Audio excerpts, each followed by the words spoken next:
Hello, Mr. Miller. Hello. We are starting I'm a a little little bit late choppy this on my end. Hopefully, it doesn't look that way to you.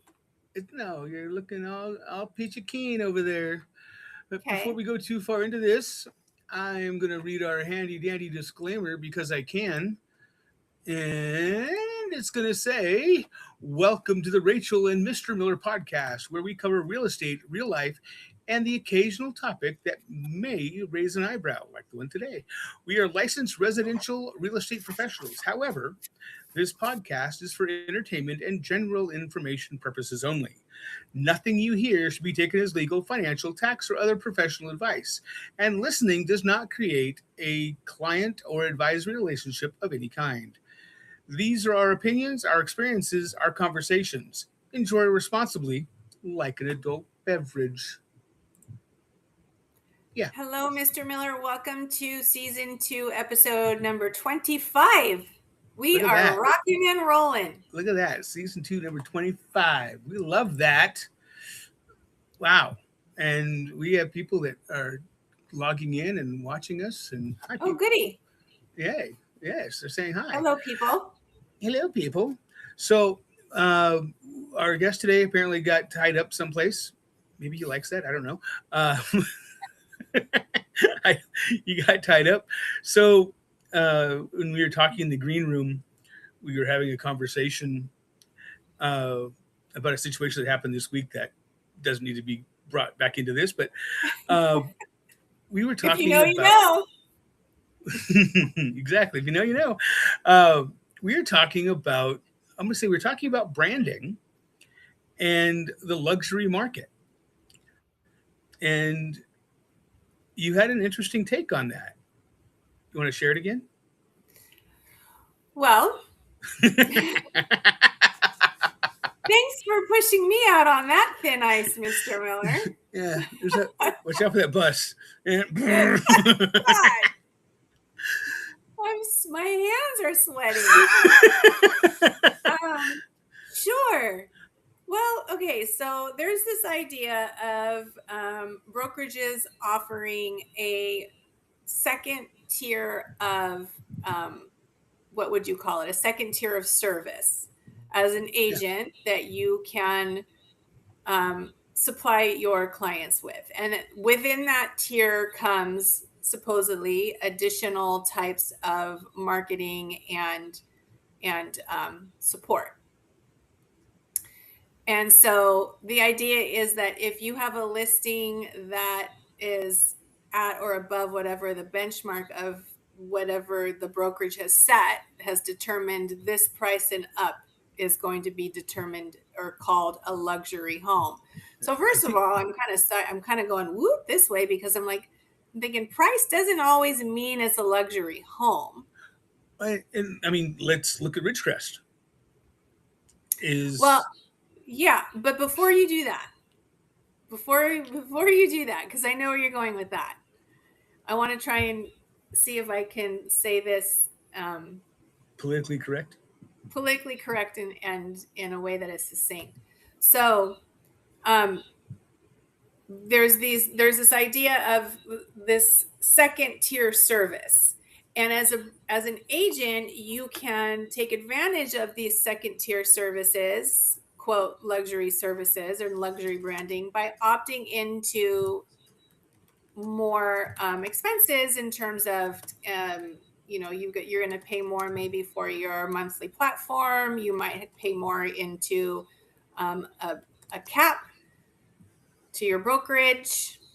There might be additional transaction fees per transaction at that point. So as an agent, it might cost you more money to be included into that next tier, and you can opt in or not.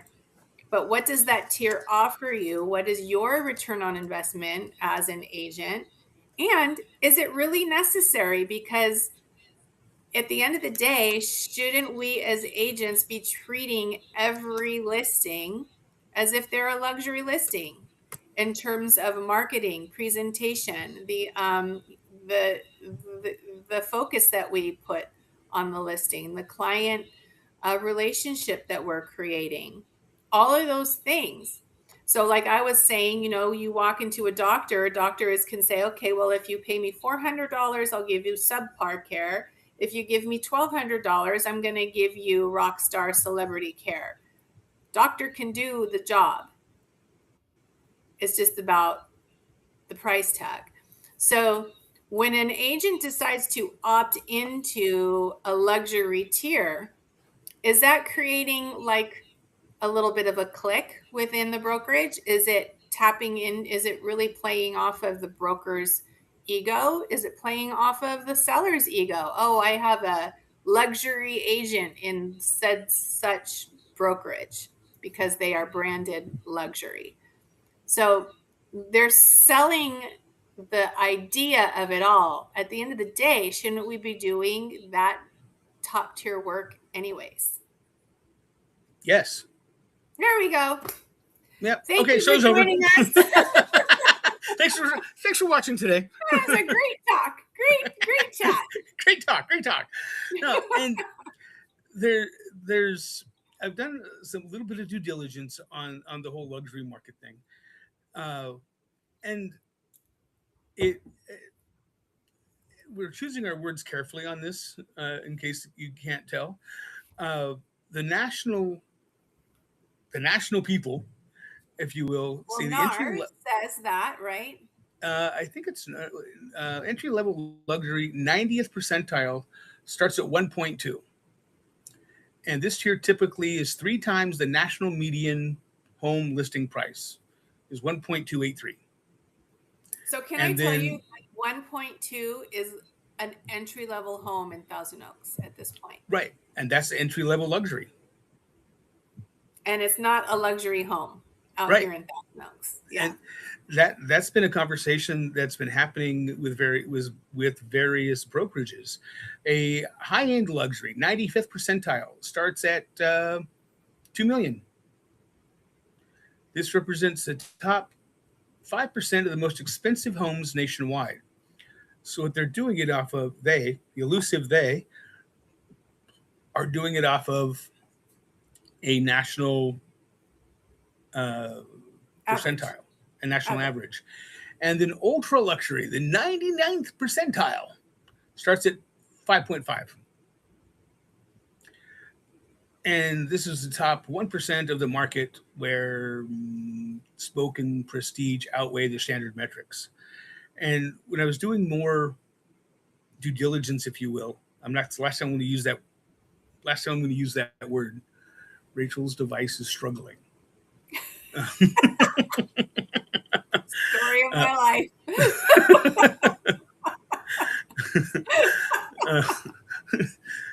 Make it stop struggling. Click. Okay.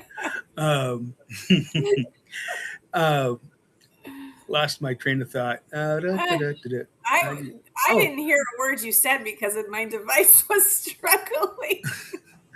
Rachel's recording will continue on a new track. You're on a new track now. Oh, good, because that other track was getting real boring. I skipped tracks.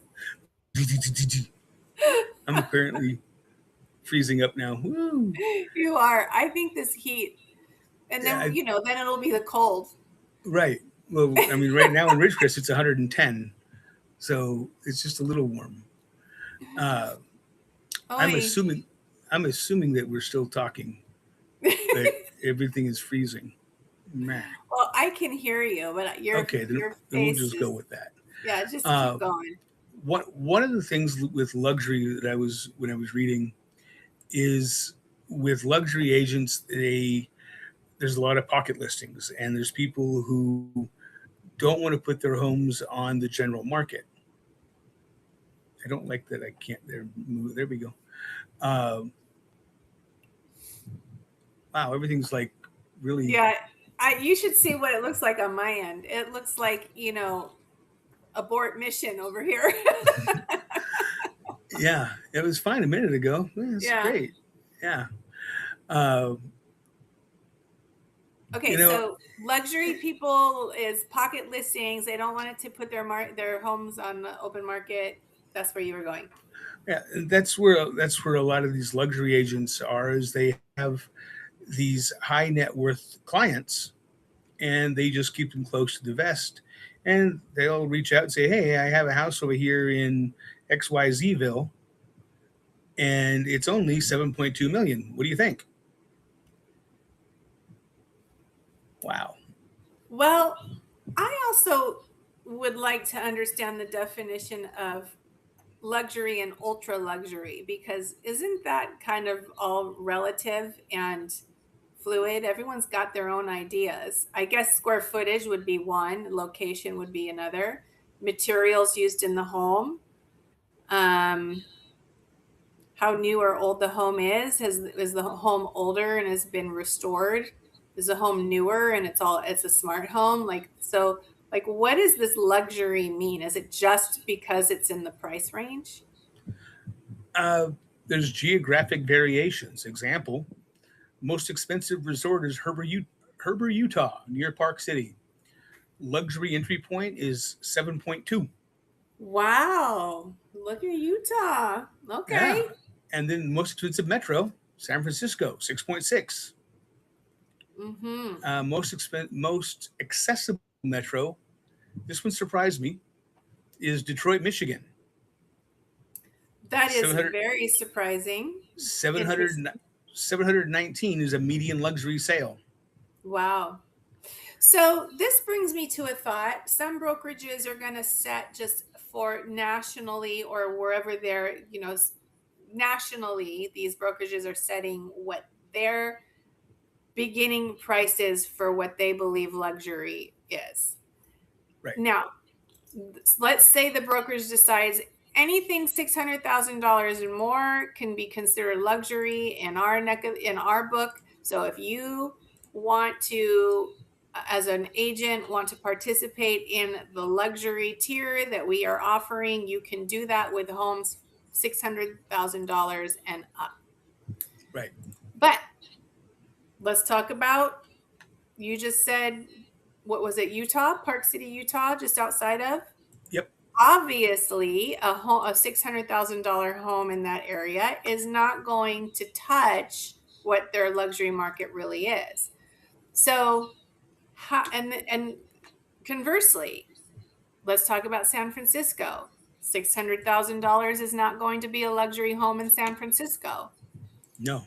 But there will be homes at those prices, and they can be in that luxury tier. So wouldn't it make sense, even though it seems insurmountable, to look at all of the different areas that these brokerages have offices and agents and set different luxury price standards? It would make more sense, and probably impossible, because it's constantly changing, and there's just like a lot. That would be hundreds and hundreds of different market areas, but it would make the most sense. Right. Right, Miller? No, you're correct. Next time we're assuming the same. Looking at your calendar. That was specifying any particular time. Oh, good. Sure. Okay. I'm glad I'm correct. Oh, I was just reading. Our guest thought it was a different time zone. Oh, well, yeah. Can he pop on now? Yeah, she didn't say. So I'm going to say probably, oh, look at that. Looks like can you ask? Come back in. There, look. I think we fixed it.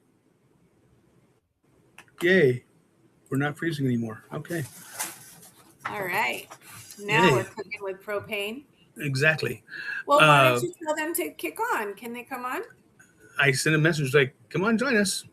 Okay. And waiting for a response. Going back to what you were saying, you're correct. Park City, Utah is 6.6. San Francisco, 6.6. And San Francisco is in the 7s. And then here in Ridgecrest, it's 400. And I think a lot of it has to do with the air quotes luxury websites that they put in a cap, if you will, of what they want their entry points to be for luxury. And most of those roll in about $450,000. And it's like, oh, okay.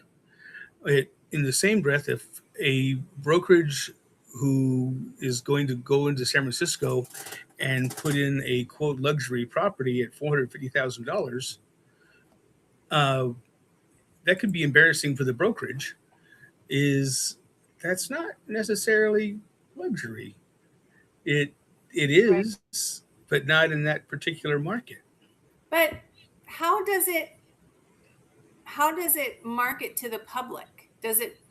Would it matter? Is it more about the services that the agent can provide being part of that luxury tier within the brokerage? Or is it customer facing and people are looking at a luxury presentation and there's a $600,000 home next to a $6 million home? Like, am I explaining myself well enough? Like, is it more about what the agent can provide in that luxury tier versus what the consumer sees? I think it's what the consumer sees. Okay. I could be wrong. I mean, we've all watched those shows on television with the luxury agents. Uh, they all are absolutely beautiful people driving beautiful vehicles in beautiful cities. But see, that's the ego. Right. So I'm wondering, and I'm wondering out loud, being I am not a luxury agent, uh, not my market, considering the 1.2 market cap or market area, I have two houses in this area that would go into the 1.2. I think it's 1. I think we have one of 1.4. Uh, but that's all I have in this neck of the woods. Down where you're at, you have a lot more than one. Is Yes. And there's Yeah. a lot of competition down here with agents to get those listings. Right. And it comes down to what is the agent actually going to produce to bring. Our main job is A, to sell the house, and B, to get eyes on that property. Is without eyes on the property, they're not going to go anywhere. Right. And it's And the as same thing. agents, Go we ahead. think we want those big multi-million-dollar homes. They don't sell fast. It's a very no, they don't. It's a It's slower market. not a big market pool, and there are exceptions to that rule, and we've talked about AI on a regular basis, and there's a lot of AI money in running around in certain parts of the country where people are like, "Ooh, I got a lot of money now," and they're buying houses. And there's inheritances that come in where people are like, "Oh, I can upgrade from my $200,000 condo to a $500,000 three-bed, two-bath with a pool." It's I have to wonder how much of it is actually ego. Hey, look, I have XYZ company and they're a luxury company. Ooh, what are they actually doing? I, I mean, they're fancy. I, I, And don't I get me wrong, I love fancy and I love luxury. I'm just not sure that it behooves a brokerage to have that additional little department, if you will, because it can create a clique. without a doubt, it absolutely can. Here's the cool kids club is right over there. Right. Uh, is you are I'm part of the luxury division. Um, okay, so what are you able to provide to that consumer that I'm not able to? Okay, a different website. I'm wondering if you're paying to be in that tier, or is your brokerage supplying you leads in that market? My guess is maybe. I, Good guess, Miller. I kind of thought so. My That guess is is one maybe, safe guess. but my understanding, and again, this information I have is, I'm going to say secondhand. My understanding is it's a 40% cut to the broker in the luxury market. That's huge. Yeah, that is huge. If you're in that luxury tier per se, Right. what if you have a luxury home and you're not in the luxury tier? What then? They get What say you? they get my smiling face and say, "Hi, I'm not I'm not I am not going to stroke anybody's ego. But what does that mean for the brokerage? Do they still get 40%? So entering into that, and I know that we're saying I see what you're saying. hypothetically and across the board, and if brokerages do this, we're not talking anything about specifics. No, But correct. if you're not paying those extra dues to be in that luxury tier and you're getting luxury listings, are you I think it protecting comes. your dollar? I think it comes down to the brokerage. If the brokerage is conducting themselves or branding themselves as a luxury brokerage, um, like example, Douglas Elliman is branded as a luxury brokerage. The agency is branded as a luxury brokerage. I do not know from personal experience or firsthand knowledge what their splits are. It, my I would say they probably are not. Is to be part of those organizations or an organization of that sort, you're going to probably have to have been living in that environment of the one percenters of the home buyers. And you're What do you going to, mean living in that environment? That's where you're um, doing your business? no, I mean, you're living in the $8 million home and you're going to the parties where the rich and famous are hanging out. Not No? necessarily. Okay. Not necessarily. That's just No, that's just what's in my head with that. no. Okay, fine. Fine. Ran on my parade.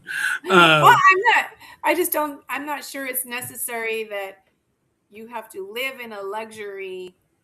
um, well, and I mean that in a so luxury you're, lifestyle to service people that are selling multi-million dollar homes. and I only say it so that you have the, I almost said thermostat, and that's not what I meant. Rolodex, there we go. Although I don't think any of us has a Those Rolodex are two anymore. different things. Right. A Rolodex of Yeah. people with high net worths. It's hard to say. High net worths to Worth. purchase with Yes. to buy a home at that price, and be in those clicks, if you will, to say, and here's Angeline Jolie say, "Hey, I'm really looking to buy this house over here for $100 million. Hi, can I sell you that, Well, please?" that's actually where networking comes in. That's Um, and right. being one of the things that I did at the beginning of the year was put a huge emphasis on finding networking groups that resonate with me and help me meet people and expand my reach in the community. And I'm it. I really, really focused on it. I was very intentional about it, and I joined a few networking groups, and it works like a charm. It really does. Going to the mixers, showing up consistently, meeting people consistently. You do tend to see the same when you go into a group once a month or twice every month. It tends to be 80% the same people, and then that other 20% are the ones that are checking things out or coming and going. And there's benefits to both, because the 80% that are consistent, you get to know them and they're going to start to know, like, and trust you, and vice versa. And then the new people coming in, you get to meet somebody new, shake their hand, and get to know them, and share with them what you do, and they walk out the door going, great, I actually know somebody who needs an agent, and I'm going to give them your card. I mean, it really, really does work. So to your point of being in it, be to if you want to be in the luxury market, yeah, to your point, you got to kind of mix in that world a little bit, for sure. Yeah, and going to networking groups, agents listen closely, is going to networking opportunities and being involved in those opportunities, especially in areas where you have those price points. Uh, Anywhere. yes, I agree. Absolutely. Going to being a member of the Chamber of Commerce. I have Yep, heard people say, I get nothing out of it. Well, with the Chamber of Commerce, you get out exactly what you put into it. that's right. If you go and say, okay, I'm a member, where are my customers? Not going to happen. They have to. And you said it a few minutes ago, Rachel. Is people have to like, know, and trust you. If they see you, they're like, oh, look, they're making she's or he's making a valid effort in being here. I've seen them here 10 times, 15 times, twice, whatever. They must really have their stuff together. It's You got to show up. If you have an office, if you're lucky enough to have an office space, go there, show up. Even if you can be home just as easily and do your work from your home desk, go and show up. Get dressed, go out with intention, show up, be consistent, and be in front of people. 100%. When I was at another brokerage before I came to Epic, uh, I kind of got uncomfortable being in the office. So I just did everything from my house. And one of the agents, who is actually a top agent here in this area, said to me, why haven't I seen you in the office? Oh, I didn't want to take up any room. Well, you are a new agent. You should just be in listening. I'm like, oh, okay. So I went back in and I was there every day. And it's just, I mean, we both experienced learning new information from just being, to almost use the word osmosis, is just being around it. You start gaining and gathering new information like, oh, that's what that means. Oh, that's how that works. And so it's very definitely important to be involved. Very definitely. Yes, we'll go with that word. Very definitely. I am a go to the office person. I don't have to be at the office at 9 and leave at 5 and sit at my desk all day. This is obviously not a 9 to 5 desk job. Wait, it's not? But no. It is You sure? it is a midnight to noon. It is a 12 to 12 job, 8 days a week. But I am definitely a person that likes to get up and with intention and get dressed and go to the office. I had, a lot of corporate experience back in the 90s before I decided to stay home and be a mom to Bella. And I think that it's an important skill to have. And I think there's a lot of young people now that will never really have to never do that because there's so much, everything's remote now for a lot of young people. And they don't get that ingrained exercise and work ethic to get up, get dressed, go to work, go to the office. I really do like office environments. I really do. Yeah. My office is right behind me. I know. And I mean, I am lucky I can work from home too on the days that I really feel like I would be more productive at home.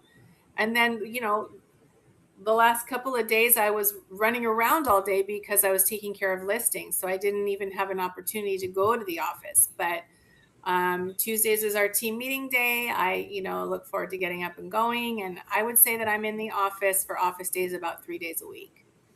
Oh, and I think that's good. And I do too, Miller. Yes. Yes, I could go run to my office in Santa Barbara. Well, why don't you do that? I'll come meet you there. It'd be cooler than 111. Wonderful there. It's 111 right now in sunny Ridgecrest. Is there an Epic office in Santa Barbara? Did you say Santa Barbara or Santa Monica? Santa Barbara. Okay. Yep. Yeah, there's one in Santa Barbara that I could hang out at, or there's one in Fresno, and soon there'll be one in Santa Monica. Oh. Yeah. All kinds of fun things. Wow. Santa Barbara is 85 degrees right now. Beautiful. 85 degrees. I'm going to call Ken Walls over there and say, hey, what are you doing? It's only 85 degrees. He's living it up in Santa Barbara. Drinking that rosé right now. I'd have to wear a jacket. I'd be like cold and stuff. You wouldn't. Well, hey, we have managed to talk 30 minutes, not knowing what was going to happen. But you and I have talked about getting together soon in person, so we got to make that happen. Yes, we do. But, and then we'll reschedule our guest that we were hoping to have on today. Yes, it's a pretty cool system he has called Angel AI. It's not going to give you more plug though until we see him. Ha! Okay. Yay! And then we have another person we're working on who challenged me to do some stuff, and I am working on it to get to finish my YouTube channel and get that rolling the way it should. Good for you, Miller. So, Mr. Go get him. Driscoll, Mr. Driscoll. Go get him. Go get him. Get him. Very good. Rach, how do people get a hold of you? Oh, you can call me 805-813-0664. You can email me, rachel@gratishomes.com. Miller, how do people get a hold of you? Smoke Signals. Mm-hmm. Or 760-264-3501. Or email me at scottmiller@epique.me. That's the best way to do it. Very good. Until next week, don't go anywhere for the green room, and we will see you, or you will see us next week. Take care. Adios.